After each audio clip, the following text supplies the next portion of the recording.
Assalamualaikum warahmatullahi wabarakatuh. Perkenalkan, kami dari kelompok 11 IoT ingin mempresentasikan hasil kerja kelompok kami, yaitu Smart Trash Bin Using IoT. Kelompok 11 kami ada saya sendiri, Oki Akbar Siddiq dengan NIM 1102190 lalu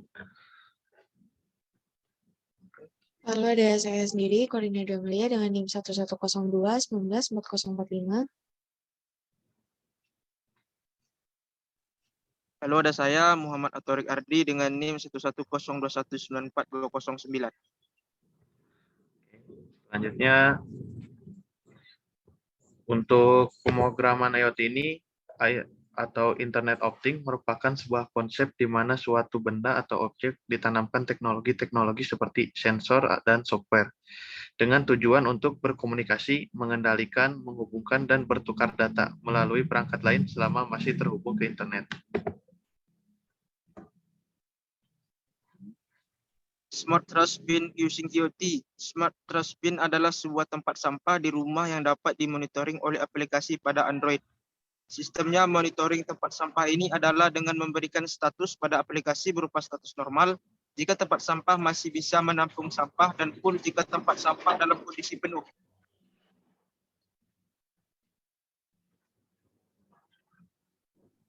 Untuk komponen, kami di sini menggunakan node MCU, kabel jumper, kabel micro USB, sensor ultrasonik, papan board, dan tempat sampah.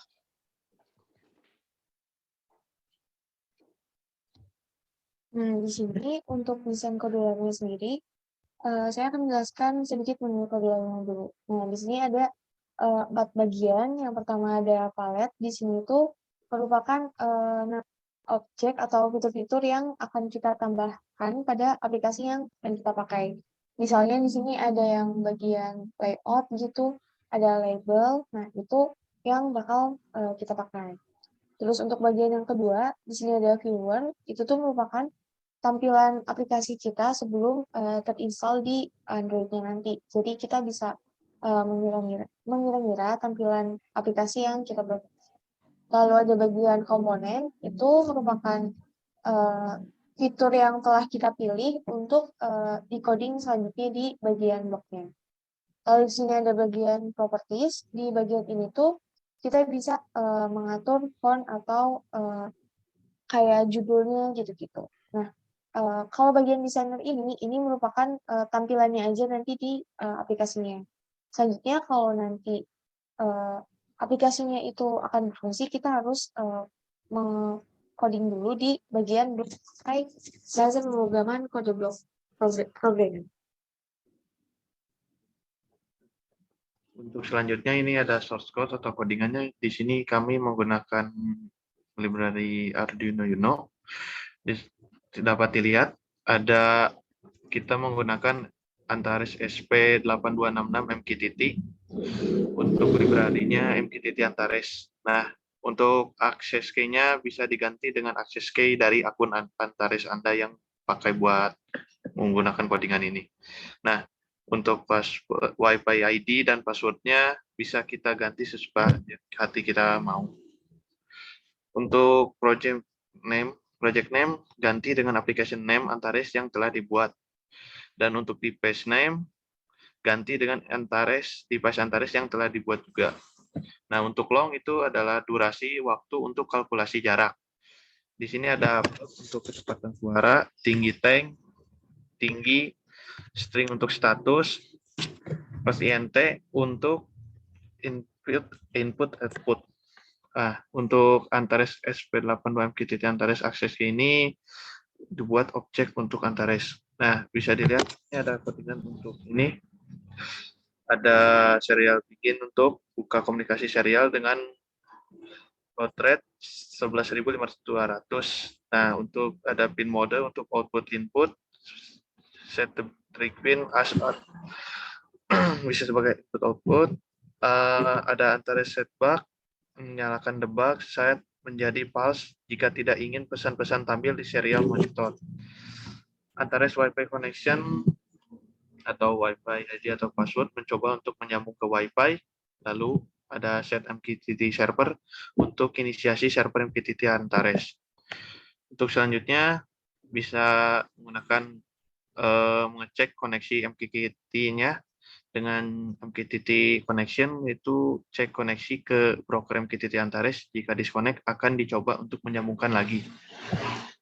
Nah, untuk codingannya bisa dilihat lagi, ada untuk input outputnya, ada set ini, dan selanjutnya ada ini. Nah, di sini ada menuliskan jarak sama dengan durasi kali kecepatan untuk suara dibagi 2. Untuk tinggi tank itu 12 dan inputnya mungkin seperti ini yang dapat dilihat.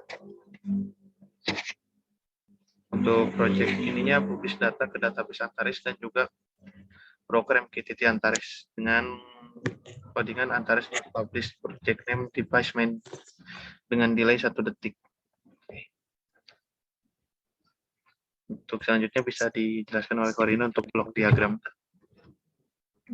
Untuk blok diagram pada kodenya sendiri, kalau tadi di tampilannya, nah ini merupakan kode bloknya untuk menampilkan fungsi dari aplikasinya dan sekaligus untuk mengambil data dari tempat sampah otomatis kita.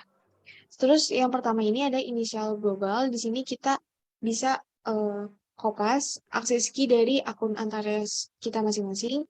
Terus di sini ada brokernya dengan extensionnya URS AI2 MQTT. Terus di sini brokernya pakai MQTT.AntaresID karena kita pakai protokol MQTT dan pakai cloudnya itu Antares dengan portnya itu 1883. Lalu untuk selanjutnya itu di sini kita tinggal mendrag and drop si kode bloknya sesuai yang tadi kita udah ambil fitur-fiturnya. Nah, untuk mengambil data untuk status normal dan jaraknya, kita bisa manggil datanya lewat yang label 5 dan label 6 ini. Jadi, karena di sini kita akan manggil datanya itu statusnya aja, jadi di bagian label 6 ini kita manggil statusnya. Jadi di bagian yang status tanda petik ini kita harus samain di codingan di Arduino-nya juga. Oke, untuk selanjutnya. Nah, ini merupakan tampilan di mobile apps-nya. Karena kita tuh ingin menampilkannya itu statusnya aja. Jadi tadi kita cuma manggilnya statusnya aja.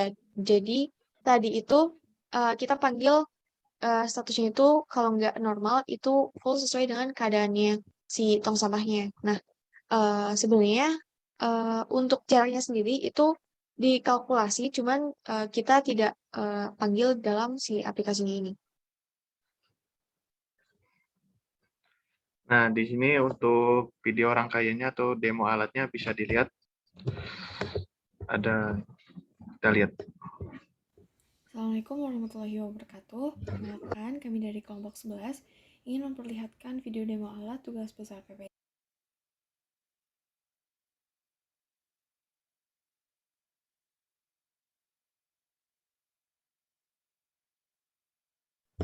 Maaf, mungkin ada sedikit masalah. Yang berjudul Smart Trustbin. Nah, di sini untuk alatnya sendiri ada Node MCU yang tipe SP8266 dan ada sensor ultrasonic, board, serta di sini ada tempat sampahnya.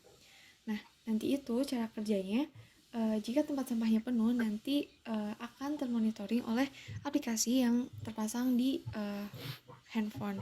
Nah, untuk yang nanti akan ditampilkan itu ada status sampahnya ada normal sama full. Nah, kita langsung praktekin aja. Kalau misalnya tempat sampahnya itu masih belum penuh, maka di mobile app-nya akan muncul status sampahnya normal. Tapi jika tempat sampahnya penuh, maka akan muncul statusnya full. Oke, sekian dari kelompok kami. Kurang lebihnya mohon maaf. Wassalamualaikum warahmatullahi wabarakatuh. Mungkin itu saja untuk video demo. Sekian dari kelompok kami. Maaf bila ada kesalahan. Wassalamualaikum warahmatullahi wabarakatuh.